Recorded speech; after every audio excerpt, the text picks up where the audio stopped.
अब हम लोग हैं क्लास 12 में और क्लास 12 का पढ़ने जा रहे हैं केमिस्ट्री। आज है माने इस चैप्टर का अंतिम पार्ट ही है, ठीक है ना। आज इस चैप्टर का अंतिम पार्ट है और ये जब समाप्त हो जाएगा तो आप सबों का बहुत अच्छे तरीके से ये चैप्टर बहुत अच्छे तरीके से आपका समाप्त हो जाएगा। इसके बाद जो क्वेश्चन आंसर होगा वो आप पीडीएफ से आप लोग बना लीजिएगा उसको या ले लीजिएगा उसमें, है ना। तो इस तरह से आप लोगों का ये बहुत बढ़िया से मैंने रिकॉर्डिंग वीडियो के साथ, पीडीएफ के साथ, क्वेश्चन आंसर के साथ अब रह जाएगा टेस्ट। तो टेस्ट भी तुरंत ले लेंगे, है ना। जैसे ही चैप्टर समाप्त हो जाएगा आप लोग लिख पढ़ लीजिएगा, सारा चीज कर लीजिएगा तो तुरंत हम लोग इसका टेस्ट ले लेंगे। तो आइए अब हम लोग पढ़ रहे हैं ये जो चैप्टर था इसका नाम था ठोस अवस्था। क्या नाम था इसका? ठोस अवस्था। और ठोस अवस्था का ये हम लोग कैवा पार्ट देख रहे हैं? तो सबसे अंतिम पार्ट की हम लोग चर्चा कर रहे हैं, है कि नहीं। अब आज ये समाप्त लगभग हो जाएगा, सब कुछ ठीक रहा तो इसको समाप्त कर देंगे। हम लोगों ने पढ़ा था अवयवी कण के आधार पर ठोस के प्रकार।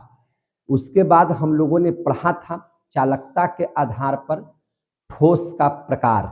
उसके बाद हम लोगों ने पढ़ा था बैंड के आधार पर ठोस का प्रकार। और आज जो हम लोग पढ़ेंगे वो पढ़ेंगे चुंबक के आधार पर ठोस का, है ना, प्रकार, है ना। चुंबक के आधार पर ठोस का या पदार्थ का भी प्रकार बोल सकते हैं, समझे कि नहीं। तो आज हम लोगों का यही टॉपिक रहेगा, है ना। मैं बिट्टू सर आप सभी लोगों के लिए, है ना, क्लास 12 का केमिस्ट्री हम लोग चल रहे हैं, अंतिम दौर में है इस चैप्टर का। तो आइए हम लोग पढ़ते हैं चुंबक के आधार पर। किसके आधार पर? चुंबक के आधार पर। चुंबक के आधार पर पदार्थ के प्रकार। पदार्थ के प्रकार। चुंबक के आधार पर पदार्थ के प्रकार। सबसे पहले यहां एक बात को समझ लेंगे कि आखिर चुंबक जो हम लोगों ने पढ़ा, इस चुंबक के बारे में हम लोग देख लेते हैं। जैसे ही आप चुंबक को कितना भी छोटा से छोटा टुकड़ा में कीजिएगा या चुंबक कितना हो बड़ा से बड़ा टुकड़ा में होगा तो उसमें दो ध्रुव पाए जाते हैं। कितने ध्रुव पाए जाते हैं? दो ध्रुव पाए जाते हैं। एक ध्रुव को बोलते हैं नॉर्थ और दूसरा को बोलते हैं साउथ। नॉर्थ और साउथ ये इसके क्या हो गए? तो दो ध्रुव हो गए। और ये जो चुंबक बनता है, चुंबक असंख्य परमाणुओं से बना होता है। कैसे बना होता है? चुंबक जो है असंख्य परमाणुओं से बना है। लिख देते हैं, असंख्य परमाणु से बनता है।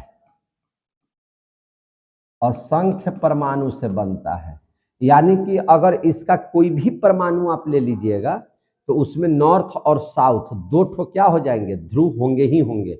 कितना भी छोटा से छोटा टुकड़ा कर देंगे तो इसमें दो ध्रुव बनेगा, नॉर्थ और साउथ। नॉर्थ से निकल करके साउथ की ओर। बाहर में जो कह सकते हैं कि इसमें जो बल लगता है नॉर्थ से साउथ की ओर, अंदर में जो बल लगता है साउथ से नॉर्थ की ओर, समझे कि नहीं। अंदर में बल ऐसे कार्य करता है और बाहर में ऐसे कार्य करता है। समझ में आई बात है। अब इस स्थिति को बहुत अच्छे से और समझना है। क्या चीज? इसको देखना है। हम आपको चुंबकत्व जो फिजिक्स में एक चैप्टर है उसको भी पढ़ाए हैं 10 क्लास में, आप लोग पढ़े भी होंगे। जिनको चुंबक के बारे में बहुत विशेष पढ़ना है तो आप वहां से जाकर के पढ़ सकते हैं। इसमें जो बल लगता है, इसमें जो चुंबक में जो बल लगता है उसे क्या कहते हैं? तो चुंबकीय आघूर्ण कहते हैं। क्या कहते हैं? चुंबकीय आघूर्ण। इसमें जो बल लगता है इसमें जो बल लगता है, इसमें जो बल लगता है उसे क्या कहते हैं? चुंबकीय आघूर्ण कहते हैं। चुंबकीय आघूर्ण कहते हैं, याद रखिएगा, आघूर्ण कहते हैं। और चुंबकीय आघूर्ण जो है ना, इसको हम कैसे सूचित करते हैं? तो इसको हम लोग सूचित करते हैं म्यू बी से। कैसे सूचित करते हैं? म्यू बी से इसको हम लोग सूचित करते हैं। अब इसमें देखिए यहाँ पे एक बात लिखे कि चुंबक असंख्य परमाणुओं से मिलकर के बना है। अभी पढ़े ना हम लोग, चुंबक क्या है, असंख्य परमाणुओं से मिलकर के बना है। तो परमाणु का जो समूह हो गया, इस जो चुंबक में जो परमाणु है, उस परमाणु के समूह को क्या कहा जाता है, तो उसको बोलते हैं डोमेन। क्या बोलते हैं उसको, डोमेन। यानी कि चुंबक माने चुंबक के जो परमाणु होते हैं उसके समूह को हम लोग क्या बोलते हैं, डोमेन बोलते हैं। तो लिख देते हैं परमाणु के समूह को, परमाणु के समूह को क्या बोला जाता है, डोमेन कहते हैं। क्या बोलते हैं, डोमेन। याद रखिएगा, डोमेन कहते हैं। क्या बोला जाता है इसको, डोमेन बोलते हैं। और आप लोग जान लीजिए कि इसका एसआई मात्रक क्या होता है। तो एसआई मात्रक जो होता है, मैंने इंटरनेशनल सिस्टम जिसको हम लोग बोलते हैं एसआई मात्रक, वो होता है एम्पियर मीटर स्क्वायर। क्या होता है, एम्पियर मीटर स्क्वायर। इसको ए से क्या बोलते हैं, एम्पियर, आई मी हो गया, और स्क्वायर, एम्पियर मीटर स्क्वायर। समझे कि नहीं। अब यहाँ जो देख रहे हैं चुंबकीय आघूर्ण, चुंबकीय आघूर्ण को यानी कि मूल चुंबकीय जो आघूर्ण है इसको और क्या बोला जाता है, तो मूल चुंबकीय आघूर्ण जो है, तो मूल चुंबकीय आघूर्ण को हम लोग क्या बोलते हैं, बोर मैग्नेटेन भी कहते हैं। क्या कहते हैं, बोर मैग्नेटेन। इसको क्या बोला जाता है, बोर मैग्नेटेन कहा जाता है। याद रहेगा, नहीं भी याद रहेगा तो याद कर लीजिएगा। इसको क्या कहा जाता है, बोर मैग्नेटेन कहा जाता है। और एक जब बोर मैग्नेटेन निकालिएगा, एक जब हम लोग बोर मैग्नेटेन निकालेंगे तो एक बोर मैग्नेटेन बराबर जो होता है वह कितना होता है, तो आपको याद रखना है 9.27। कितना होता है, 9.27। 9.27 गुना 10 के पावर -24 एम्पियर मीटर स्क्वायर। कितना होता है, 9.27 गुना 10 के पावर -24 एम्पियर मीटर स्क्वायर होता है। समझे कि नहीं। आप जो इस बात को पढ़े कि डोमेन जो होता है, डोमेन को कैसे, एक चीज ध्यान समझिएगा, डोमेन को कैसे हम लोग माने डोमेन जो है आप इस समझिए, हम लोग जो चुंबकीय आघूर्ण है, चुंबकीय आघूर्ण को इंडिकेट कैसे करते हैं, तो डोमेन से करते हैं। यहाँ पे लिख देते हैं, तेरी के कहाँ चला गया, देखिए आघूर्ण, इसको इसे इंडिकेट कैसे किया जाता है, इसे इंडिकेट कैसे किया जाता है, तो इसे इंडिकेट माने किसे, चुंबकीय आघूर्ण को कैसे करते हैं, डोमेन से। कैसे करते हैं, डोमेन से। आई डोमेन क्या है, तो परमाणु का समूह है जिसका एसआई मात्रा कितना होता है, एम्पियर मीटर स्क्वायर। और मूल चुंबकीय आघूर्ण को क्या कहा जाता है, बोर मैग्नेटेन भी कहते हैं। एक बोर मैग्नेटेन बराबर कितना होता है, 9.27 गुना 10 के पावर -24 एम्पियर मीटर स्क्वायर होता है। समझे कि नहीं। और डोमेन को हम लोग कैसे कैसे दिखाते हैं, तो डोमेन को आपको दिखाना होगा। डोमेन जो होता है ना, किसी चुंबक में ऊपर भी हो सकता है, नीचे भी हो सकता है, ठीक है ना। तो डोमेन को हम लोग, डोमेन को है ना, जैसे तीर है ना, तो इसमें 2 ठो ऐसे पाई कर देंगे, ठीक है ना। भगा तो उसको ऐसे, माने इस तरह से, माने कैसे, इस तरह से दिखाते हैं, इस तरह से दिखाते हैं। भगा उसको, भगा तो इस तरह से हम लोग क्या करते हैं, दिखाते हैं। समझ में आ गई बात है। तो यहाँ पर आप लोग चुंबक के बारे में पढ़े। अभी हम टॉपिक नहीं पढ़ा रहे हैं, हमको पढ़ाना है पदार्थ के प्रकार, है ना, वो भी नहीं पढ़ा रहे हैं। ठोस के प्रकार, पदार्थ में अरे जो भी चुंबकीय गुण प्रदर्शित करेगा वो ठोस से करेगा। द्रव में थोड़ी चुंबकीय गुण पाया जाएगा, गैस में थोड़ी चुंबकीय गुण पाया जाएगा, ठोस में ना पाया जाएगा। तो हम लोग पढ़े चुंबक के आधार पर पदार्थ के प्रकार या ठोस के प्रकार, तो दोनों एक ही चीज है, उसमें गड़बड़ाने की जरूरत नहीं है। तो ये हम लोग थोड़ा सा आपको आइडिया दिए। अब हम लोग मूल टॉपिक पर आते हैं और मूल टॉपिक पर आकर के थोड़ा सा इसको समझते हैं। छोटा सा टॉपिक है और यही टॉपिक पढ़ा देंगे तो आपका चैप्टर क्या हो जाएगा, समाप्त हो जाएगा। तो आइए अब हम लोग पढ़ते हैं चुंबक के आधार पर, चुंबक के आधार पर ठोस के प्रकार, ठोस के प्रकार या पदार्थ के प्रकार। कोई दिक्कत है? चुंबक के आधार पर ठोस के प्रकार। क्लियर हो गए? अब इसमें ध्यान से समझिएगा। तो इसको और बढ़िया से समझने के लिए जैसे देखिए, इसको सबसे पहले तोड़ करके हम लोग पढ़ते हैं। इसको हम 5 भाग में बांट देते हैं। कितना भाग में बांट देते हैं? 5 भाग में। किस आधार पर? चुंबक के आधार पर। तो इसको हम लोग 5 भाग में बांट करके देखिए हम पढ़ रहे हैं। 5 भाग में हम लोग बांट करके इसको क्या कर रहे हैं? पढ़ रहे हैं। सबसे पहला जो प्रकार होगा उसको हम लोग कहते हैं अनुचुंबकीय। अनुचुंबकीय पदार्थ। क्या पढ़ेंगे? अनुचुंबकीय पदार्थ। अनुचुंबकीय पदार्थ। दूसरा जो हो जाएगा वो हो जाएगा प्रतिचुंबकीय पदार्थ। आप लोग लिखे हैं कि नहीं लिखे हैं? इस चीज को नहीं लिखवाए हैं? बोलते हैं नहीं लिखते। प्रतिचुंबकीय पदार्थ, इसको क्या बोला जाता है? प्रतिचुंबकीय पदार्थ। तीसरा का नाम बताइए?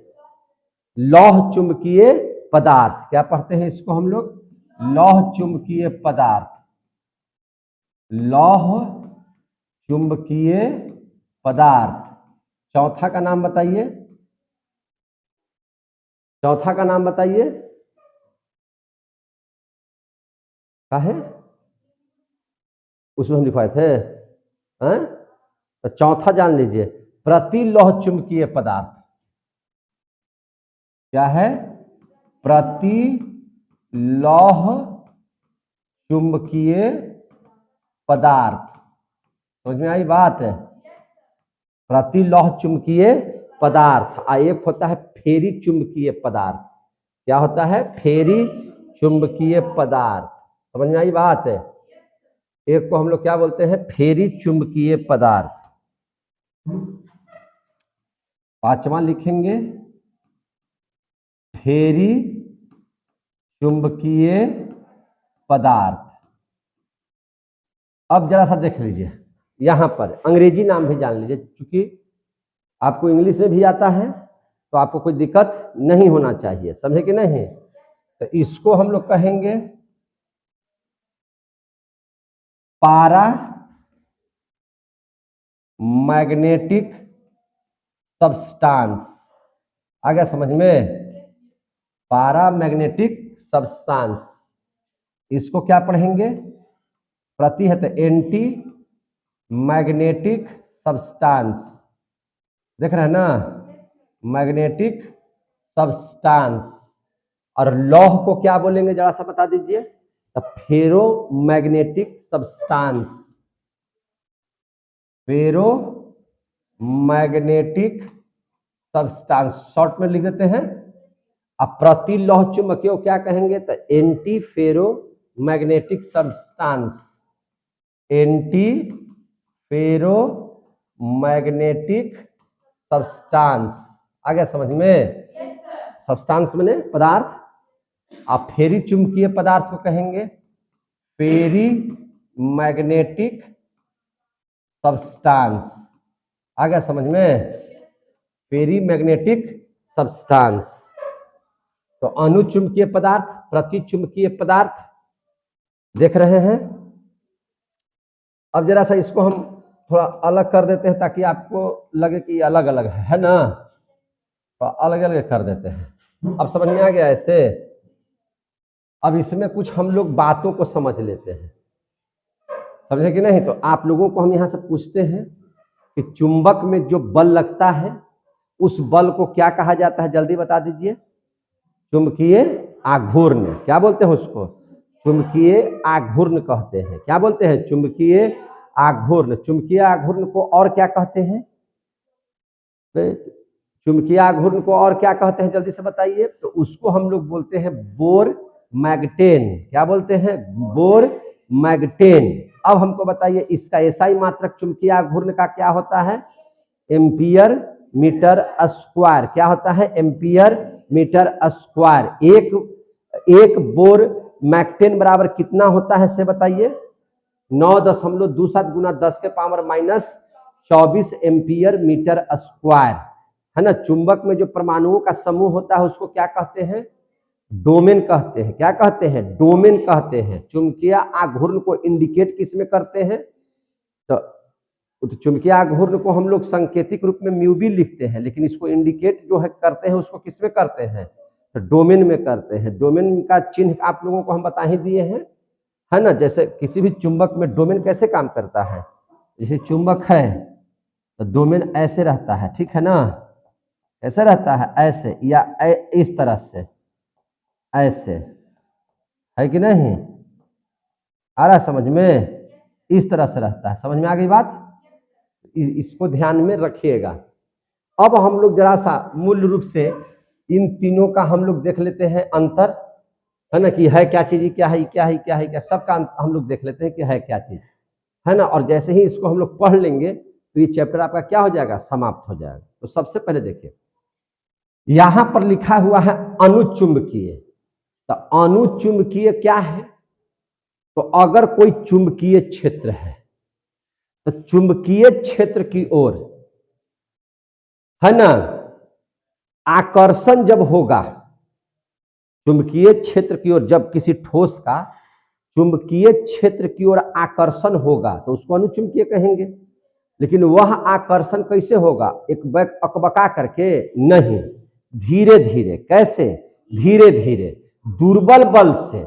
ये नहीं है कि एक बैक के जैसे आप लोगों के यहाँ जो नेता लोग कितना बढ़िया से यहाँ के पब्लिक को दिमाग को समझ लेते हैं कि अगर हम कार से जाएंगे तो जल्दी हमको कोई देखने नहीं आएगा, लेकिन वही अगर हम हेलीकॉप्टर से आएंगे तो एकदम अकबका करके लोग हमको देखने के लिए आएगा।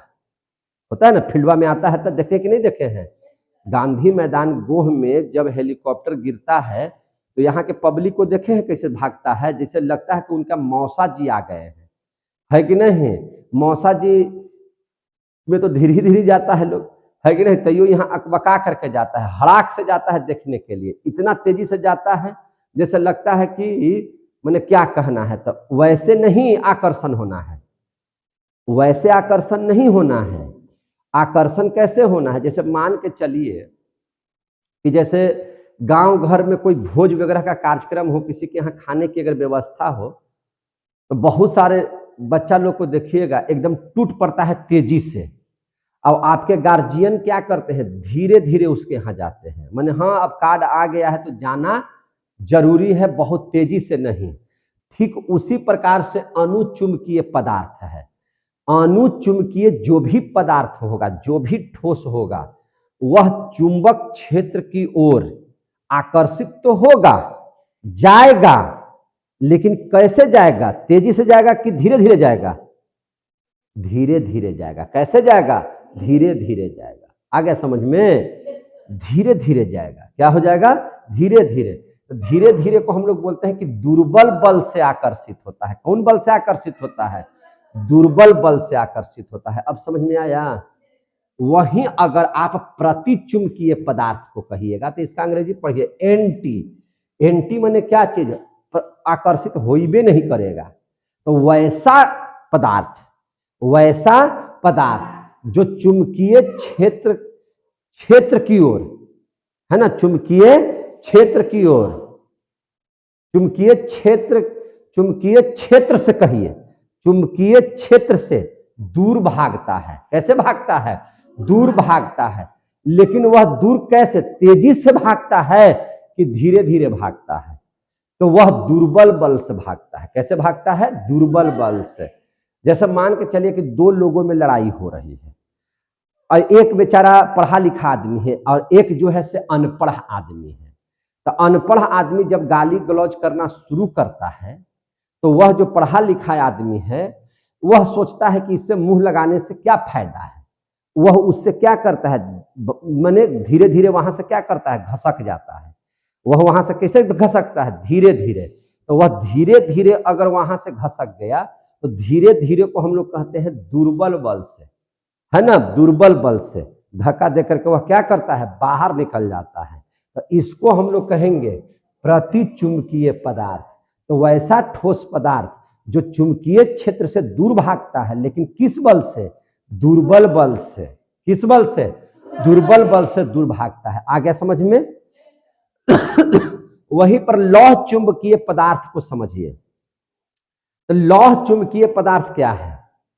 वैसा ठोस पदार्थ जो चुंबकीय क्षेत्र की ओर बहुत तेजी से आकर्षित होता है।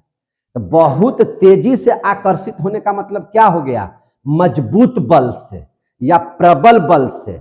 मजबूत बल से, जैसे मान के चलिए कि अगर आप लोगों को है ना, जैसे किसी पार्टी वगैरह में जाना होता है, एकदम कुछ खास आदमी के पार्टी में जाना होता है, तो आप उसके घर में मजबूत बल से जाते हैं कि दुर्बल बल से जाते हैं?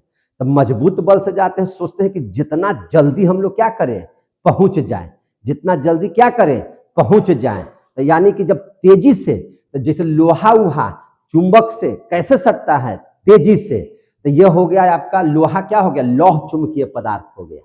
समझे कि नहीं? तो जितना भी वैसे पदार्थ हैं जो चुंबकीय क्षेत्र में तेजी से आकर्षित होते हैं, तो उसको हम लोग बोलते हैं क्या चीज? लौह चुंबकीय पदार्थ। क्लियर हो गया? तो अब यहां पे इस बात को, तीनों को हम लोग लिखते हैं। कैसे लिखते हैं? तो अनुचुंबकीय पदार्थ किसे कहेंगे? तो वैसा पदार्थ जो चुंबकीय क्षेत्र की ओर, है ना, क्या लिखेंगे? वैसा पदार्थ या ठोस जो चुंबकीय क्षेत्र की ओर, जो चुंबकीय क्षेत्र की ओर दुर्बल बल से आकर्षित होता है। दुर्बल बल से आकर्षित होता है। कैसे आकर्षित होता है? दुर्बल बल से आकर्षित होता है। क्लियर हो गया? अब इसको समझे जरा सा, प्रतिचुंबकीय पदार्थ किसे कहेंगे? तो प्रतिचुंबकीय पदार्थ किसे कहेंगे? तो वैसा पदार्थ, या इसी को क्या कहेंगे, ठोस, है ना, जो चुंबकीय क्षेत्र से, जो चुंबकीय क्षेत्र से, है ना, दूर, चुंबकीय क्षेत्र से दूर, किस बल से?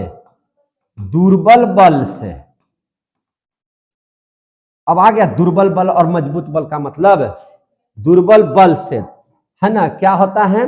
धक्का लगता है। दुर्बल बल से क्या लगता है? धक्का लगता है। धक्का लगता है बोल सकते हैं, माने धक्का लगने का मतलब क्या होता है? दूर जाता है। धक्का लगता है का मतलब क्या होता है? दूर जाता है। क्या करता है? दूर जाता है। समझ में आ गया बात है?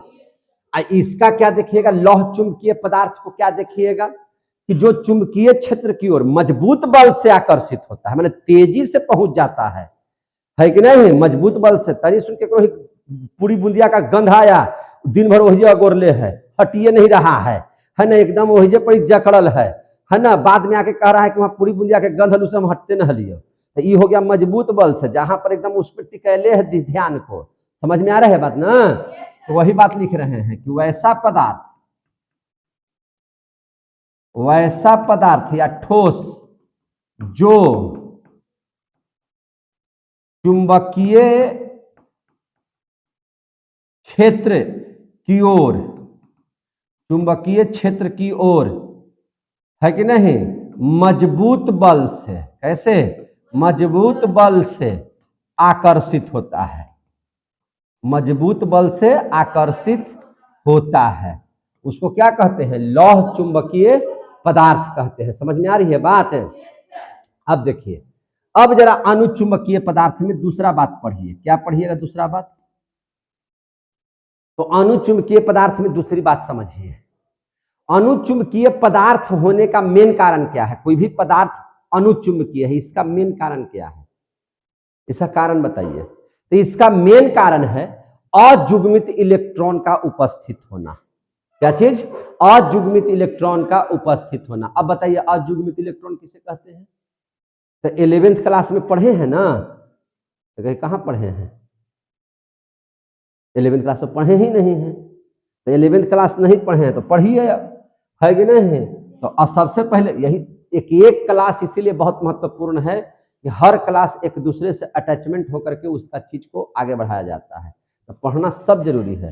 अनुचुंबकीय पदार्थ, कोई पूछेगा कि कोई पदार्थ, सीधा बैठे नहीं करती है, अस्कतियाल तो रहती है, दिन भर लगता है कि कुछ काम करके आती है, तैसे एकदम रात भर जगा हुआ रहती है, तैसे एकदम आती है, न इंटरेस्टेड रहता है पढ़ाई में, न चेहरा बताता है कि हम पढ़ने की ओर आकर्षित हैं। अनुचुंबकीय, एकदम लगा गर्ह नियत बैल की तरह बैठता है। अनुचुंबकीय पदार्थ, अनुचुंबकीय पदार्थ होने का मेन कारण बताइए।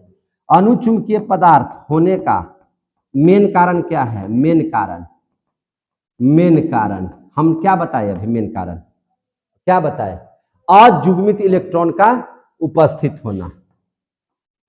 अजुग्मित इलेक्ट्रॉन का उपस्थित होना, अजुग्मित इलेक्ट्रॉन का उपस्थित होना। अब बताइए अजुग्मित इलेक्ट्रॉन क्या है? अजुग्मित इलेक्ट्रॉन, हुंड का नियम आप लोग पढ़े होंगे 11th क्लास में। क्या पढ़े होंगे? हुंड का नियम। तो हुंड का नियम क्या कहता है? हुंड का नियम कहता है कि इलेक्ट्रॉन को फिलअप करना है आपको। इलेक्ट्रॉन को क्या करना है? फिलअप करना है। कैसे फिलअप करना है? तो जैसे देखिए, जैसे आप ऑक्सीजन को ले लेते हैं, किसको ले लेते हैं? ऑक्सीजन को। तो ऑक्सीजन का परमाणु क्रमांक कितना है? 8, यानी कि इसमें कितना इलेक्ट्रॉन है? 8। तो इलेक्ट्रॉन को हम लोग भरेंगे, तो आप कैसे भरते हैं? तो पहली कक्षा में कितना इलेक्ट्रॉन? 2। दूसरी कक्षा में कितना इलेक्ट्रॉन? तो 6। लेकिन जब इसको और तोड़ करके पढ़ते हैं तो आप इसको ऐसे लिखते हैं 1s2 2s2 2p4, 4 2 6 2 8 हो गया। Hydrogen, helium, lithium, beryllium, boron, carbon, nitrogen, oxygen 8 number पर है। तो पहली कक्षा में 1s2 और दूसरी कक्षा में 2 में जाएगा, 2s2 में और 2p4 में जाएगा ना इलेक्ट्रॉन। अब यहाँ पे इस बात को समझिए, थोड़ा सा इसको और छोटा करते ताकि सारी बातें अट जाए इसमें। चलिए ठीक है। अब यहाँ पे ध्यान से समझिएगा, अभी कहता क्या है? अब यहाँ पे समझिए 1s2 यानी कि s का एक घर, फिर यहाँ 2s है तो इसका एक घर। अब p के मैक्सिमम कितना इलेक्ट्रॉन रख सकता है बताइए? तो 6 इलेक्ट्रॉन मैक्सिमम रख सकता है p के पास। तो उसके लिए कितना घर चाहिए? 3 घर, चूंकि एक घर में 2 इलेक्ट्रॉन निवास करते हैं। एक घर में कितना इलेक्ट्रॉन निवास करते हैं? 2 घर। तो सबसे पहले कहता है 1s2। तो 1s इलेक्ट्रॉन कैसे भरता है? 11th क्लास में आप लोग हुंड के नियम में पढ़े होंगे कि सबसे पहले इलेक्ट्रॉन इस कक्षा में जाएगा। सबसे पहले इलेक्ट्रॉन किस कक्षा में जाएगा? ऐसे जाएगा, और 2 ठो है तो यहाँ इसको फिलअप कर देगा, तो ये तो पूर्ण रूप से भर गया। फिर अब जाएगा कहाँ पे? 2s में जाएगा। कहाँ जाएगा? 2s में, और 2p4 में जाएगा। तो सबसे पहले इलेक्ट्रॉन s में गया, इसको कंप्लीट कर लिया। अब जाता है p में, तो p में इलेक्ट्रॉन कंप्लीट नहीं करता है, ऐसे जाएगा 1 2 3 गया। अब यहाँ है कितना? 4 है, तो हम 3 को तो भर लिए ना। तो अब जो है अब 3 को जब भर लिए तो अब एगो नीचे आएगा 4। ये दोनों खाली रह गया कि नहीं रह गया खाली? तो इसीलिए इसको कहते हैं अजुग्मित इलेक्ट्रॉन। जब ये खाली रह गया तो इसको क्या कहेंगे? अजुग्मित इलेक्ट्रॉन। तो अब यहाँ पे ध्यान रखिए, ये क्या हो गया? ये हो गया आपका अजुग्मित इलेक्ट्रॉन। अजुग्मित इलेक्ट्रॉन पूर्णतः इस फील्ड को नहीं भर पाया, तो इसी को क्या कहते हैं? अजुग्मित इलेक्ट्रॉन। और यह किसने बताया था इस बात को? हुंड ने। किसने बताया था? हुंड ने। तो जितने भी वैसे ठोस पदार्थ जिसमें ऑक्सीजन हो, समझे कि नहीं, या कोई भी वैसा ठोस, कोई भी वैसा पदार्थ, हम कोई भी पदार्थ की बात कर रहे हैं, ठोस पदार्थ की, कोई भी पदार्थ की चर्चा कर लीजिए, तो कोई भी पदार्थ जिसमें अजुग्मित इलेक्ट्रॉन रहता है वह सबके सब अनुचुंबकीय पदार्थ में आएंगे। वे सबके सब किसमें आ जाएंगे? अनुचुंबकीय पदार्थ में आएंगे। तो आपका इसमें एग्जाम्पल देता है, क्या देता है? एग्जाम्पल देता है। तो एग्जाम्पल में क्या लिखिएगा? इसका सबसे मस्त एग्जाम्पल क्या होगा? तो इसका सबसे मस्त एग्जाम्पल अनुचुंबकीय का हो जाएगा, जिसके अंत में यम लगा हुआ है, धातु सोडियम। क्या लगा हुआ है? Sodium, magnesium, aluminium, platinum. समझे कि नहीं? सोडियम, मैग्नीशियम, एल्युमिनियम, प्लैटिनम, ये सब देख रहे हैं कि नहीं देख रहे हैं? तो ये सब जो है अजुग्मित इलेक्ट्रॉन के तौर पर इसमें फिलअप होंगे, है ना। और इसमें सबसे एग्जाम्पल जो आएगा ये जो है, जैसे ऑक्सीजन का भी हम लोग देख रहे थे, अभी आप लोग फेरस के बारे में देखिए, है कि नहीं। इसके बाद फेरस के बारे में, या इसके बाद आप लोग देखिएगा, है ना, किसके बारे में, तो क्यूप्रस के बारे में। किसके बारे में? क्यूप्रस के बारे में, समझे कि नहीं। या क्रोमियम के बारे में देखिए, पढ़िएगा, तो ये सब के सब, है ना, क्या हो जाएंगे, ये सब के सब अणुचुंबकीय पदार्थ के तौर पर काम करेंगे। समझे कि नहीं समझे? तो चलिए यहां पर हो गया। अब इसमें देखिए, इसका जो एग्जाम्पल होगा प्रतिचुंबकीय का, तो वो तो दूर भागता है, उसमें माने वो चाहता ही नहीं है कि हम चुंबकीय क्षेत्र की ओर आकर्षित हो। तो इसका सबसे मस्त उदाहरण क्या हो सकता है? H2O। क्या हो सकता है? H2O। इस सब के सब क्या है? जुग्मित इलेक्ट्रॉन का उपस्थित होना। जब पूरा बढ़िया से अगर इस सट जाएगा तो जुग्मित इलेक्ट्रॉन हो जाएगा, और जो जुग्मित इलेक्ट्रॉन होता है वह क्या करता है? भागता है। वह क्या करेगा? भागता है। समझ में आ गई बात है? तो उसको जरूरत नहीं पड़ता है, जैसे इसको जरूरत पड़ेगा तब ना उछल कूद करेगा, किसी को सटाएगा, वो करेगा। जो पूर्णतः भरा हुआ है उसको जब सटने की जरूरत नहीं है किसी में, वह चुंबकीय क्षेत्र से क्या भागेगा? दूर भागेगा। तो H2O है, तो इसको सबसे पहले इसको लिख देते हैं, इस चीज को, तब ना ले, इसको सबसे पहले लिख देते हैं। क्या लिख दे? तो इसमें हम लिख देते हैं कि जुग्मित इलेक्ट्रॉन का उपस्थित होना। जुग्मित इलेक्ट्रॉन का उपस्थित होना, हाँ बोलते रहिए, उपस्थित होना।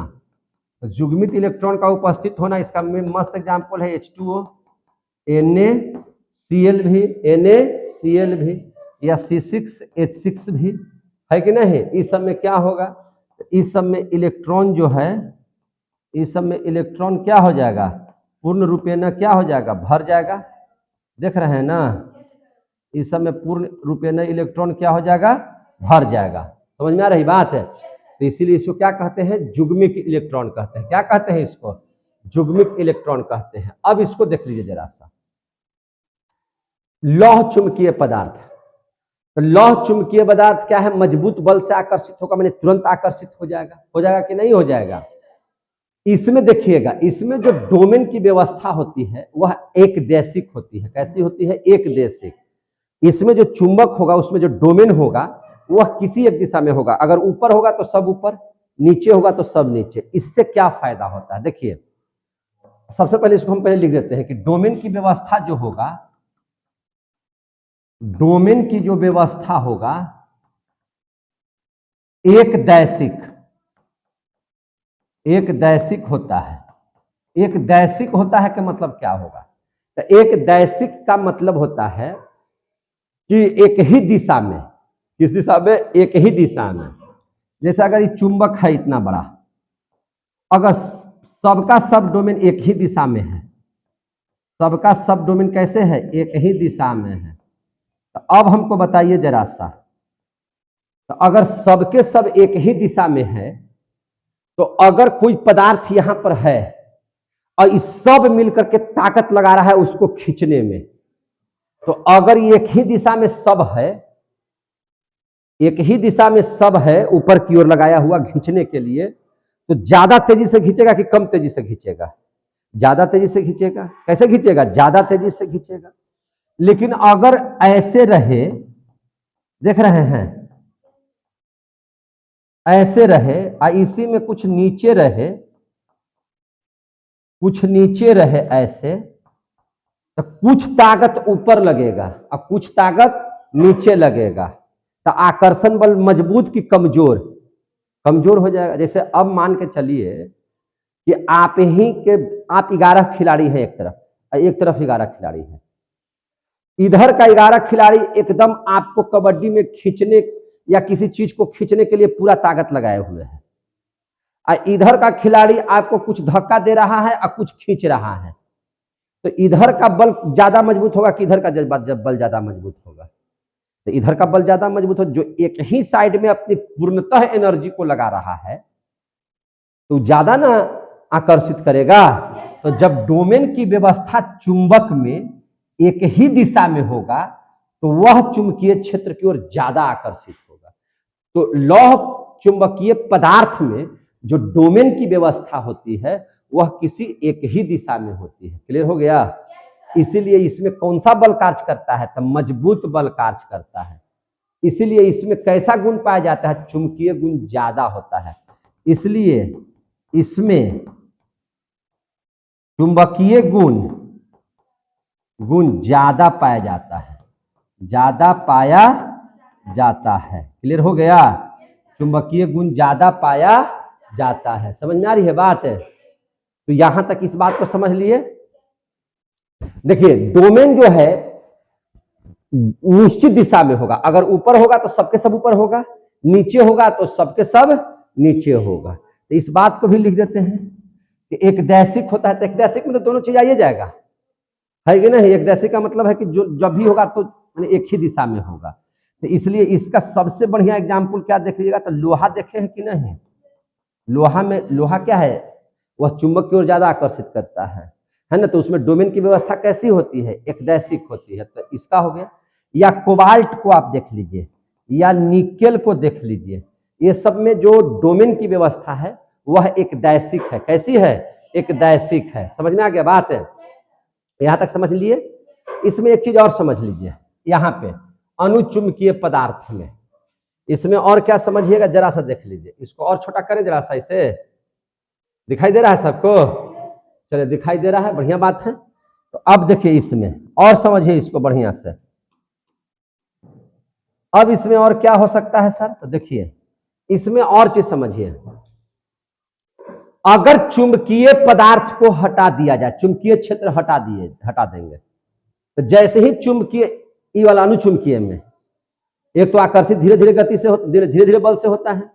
तो अगर किसी जगह से चुंबकीय क्षेत्र को हटा दिया जाएगा, तो अगर चुंबकीय क्षेत्र हट जाएगा ना, तो चुंबकीय पदार्थ में जो गुण मौजूद है चुंबक का, वो भी समाप्त हो जाएगा। वो भी क्या हो जाएगा? समाप्त हो जाएगा। यानी कहने का मतलब है कि चुंबकीय क्षेत्र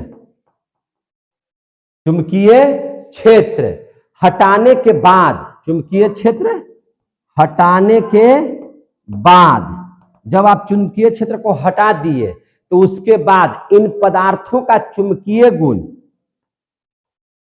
इन पदार्थों का चुंबकीय गुण, इन पदार्थों का चुंबकीय गुण क्या हो जाता है? समाप्त हो जाता है। चुंबकीय गुण क्या हो जाता है? समाप्त हो जाता है। क्लियर हो गया? लेकिन इसमें आइए, ये तो प्रति चुंबकीय है, इसमें तो चुंबकीय गुण होबे नहीं करेगा, ये तो ऐसे ही दूर भाग रहा है। लेकिन इसमें समझिए, इसमें जो है चुंबकीय क्षेत्र हटा लीजिए, लेकिन लोहा वहां में ऐसा गुण पाया जाता है, कोबाल्ट और निकेल में ऐसा गुण पाया जाता है कि अगर चुंबकीय क्षेत्र हट भी जाएगा लेकिन चुंबकीय गुण उसका नहीं हटेगा, चुंबकीय गुण उसमें रहेगा। आ गया समझ में? तो यही बात लिख रहे थे। क्या लिख रहे थे? कि चुंबकीय क्षेत्र हट जाने के बाद भी इन पदार्थों में चुंबकीय गुण मौजूद होता है। चुंबकीय गुण मौजूद होता है। आ गया समझ में? अब इसको और आसानी से आप समझ लीजिए। जैसे अगर आप पढ़ाई कर रहे हैं, तो पढ़ाई कर रहे हैं तो अब बच्चों की स्थिति समझ लीजिए कैसे होती है। अगर वो अपने पापा को देख लिया या जिससे वो बच्चा डरता है उसको देख लिया, उनको दिखा करके पढ़ना शुरू कर देगा। जब तक पापा रहे तब तक खूब बढ़िया से वो क्या कर रहा है? पढ़ाई कर रहा है। पापा गए, किताब कॉपी घर में रखा गया, अब मोबाइल में डांस शुरू हो गया। तो ये हो गया अनुचुंबकीय। पापा उसके लिए क्या हो गए? चुंबकीय क्षेत्र। पापा उसके लिए क्या हो गए? चुंबकीय क्षेत्र। वह कब तक पढ़ा? जब तक उसके पापा रहे। यानी कि पापा हैं तो पढ़ेंगे, पापा नहीं हैं तो कूदेंगे, पढ़ाई बंद। तो ये हो गया क्या चीज? अनुचुंबकीय। लेकिन इसको समझिए, पापा हैं तो पढ़ेंगे, पापा नहीं भी हैं तब भी पढ़ेंगे, क्योंकि उनके अंदर में वह चुंबकीय गुण पाया जाता है। कौन सा चुंबकीय गुण पाया जाता है? तो पढ़ने का। समझे? अगर आपको भी घर में ऐसा महसूस होता होगा तो आप समझ लीजिएगा कि आप लौह चुंबकीय हैं कि अनुचुंबकीय हैं। और जिनके गार्जियन के रहने और न रहने से कोई प्रभाव नहीं पड़े, वो पढ़ाई से हमेशा दूर भागे, तो वो हो गया क्या चीज? प्रतिचुंबकीय। क्या हो गया? प्रतिचुंबकीय। क्लियर हो गया?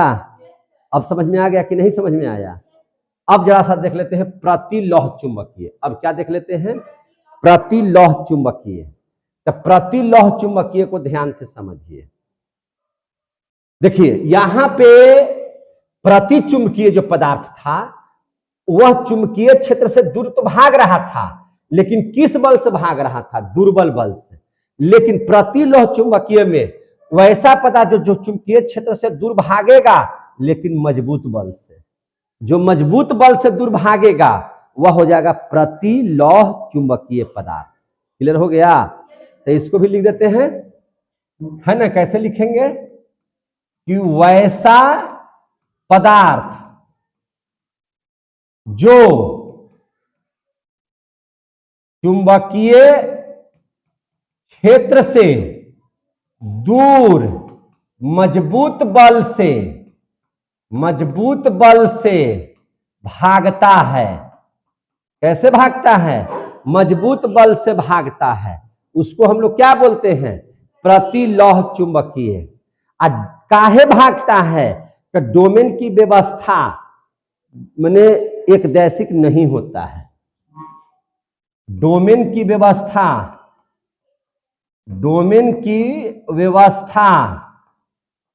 एक दैशिक नहीं होता है। एक दैशिक नहीं होता है मतलब ऐसे ऐसे ऐसे ऐसे ऐसे ऐसे दोनों साइड में रहेगा। समझ में आ रही है ना बात? है तो उसको क्या कहेंगे? माने जने मन तने रहता है, तो इसको कहेंगे हम लोग प्रतिलौह चुंबकीय। इसका मेन उदाहरण याद रखिएगा, मैग्नीज ऑक्साइड, MnO। क्या हो जाएगा? Manganese oxide. क्लियर हो गया? याद रहेगा? अब देख लीजिए फेरी चुंबकीय पदार्थ। अब क्या देख लीजिएगा? फेरी चुंबकीय पदार्थ। तब फेरी चुंबकीय पदार्थ किसे कहते हैं? देखिए इसमें तो आप लोग देख लिए कि ऊपर नीचे है कि नहीं? कैसे है? ऊपर नीचे है। जैसे क्या गो है? 3 गो ऊपरे है, 3 गो नीचे है। 3 गो ऊपरे है, 3 गो नीचे है। तो कुछ बल उधर कुछ बल इधर, माने एक समान व्यवस्था में है ऊपर नीचे। लेकिन जब यही असमान रूप से रहे, जैसे 3 गो ऊपर और 3 गो नीचे है, तो ये एक समान हुआ ना कि भाई 3 गो ऊपर में है, डोमेन की व्यवस्था है, 3 गो नीचे की है। तो जब एक समान में है तो प्रतिलौह चुंबकीय, और असमान रूप से है तो फेरी चुंबकीय पदार्थ कहलाएगा। तो लिखेंगे कि वैसा पदार्थ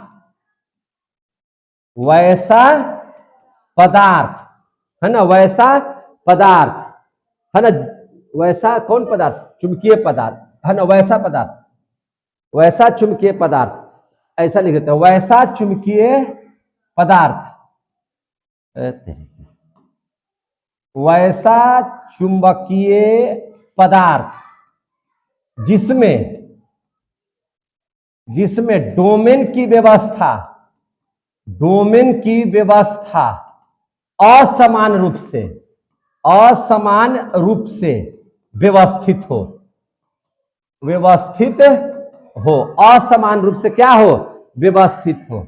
उसे क्या कहते हैं?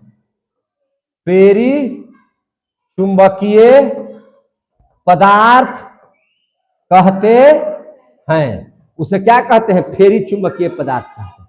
जैसे कैसे हो गया? जैसे मान के चलिए कि ऐसे है, फिर मान के चलिए कि ऐसे है, फिर ऐसे है, ऐसे है, ऐसे है, फिर ऐसे है, फिर ऐसे है, फिर ऐसे है, ऐसे है, माने जैसे तैसे हो। कैसे हो? जैसे तैसे हो। कुछ ऊपरे है कुछ नीचे है, लेकिन असमान रूप से है। एक समान तरीके से नहीं है। तो इसको हम लोग क्या कहेंगे, फेरी चुंबकीय पदार्थ।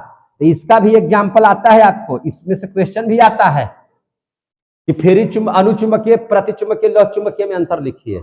आपका किताब में यही 3 को ज्यादा दिया हो रहता है, ठीक है ना। अंतर लिखने के लिए आएगा या जो भी करने के लिए आएगा आप लोग कर लीजिएगा, तो ये बहुत आता है। तो इसका उदाहरण सबसे बढ़िया है क्या चीज, Fe3O4, इसका उदाहरण रखिएगा, है कि नहीं है, या देख लीजिएगा। इसका एक और उदाहरण हो सकता है क्या चीज, MgFe2O4, MgFe2O4, या और क्या हो सकता है, CaFe2O4। समझ में आ गया बात ना। तो ये सबको याद रखिएगा, समझे कि नहीं, ये सबको क्या कीजिएगा, याद रखिएगा। ये कंप्लीट हुआ है आप लोगों से। तो इस प्रकार से हम लोगों का आज जो ये चैप्टर है वह पूर्ण रूपेण क्या हो गया, समाप्त हो गया। जय हिंद, जय भारत। मजा आया, समझ में आ गया। हाँ।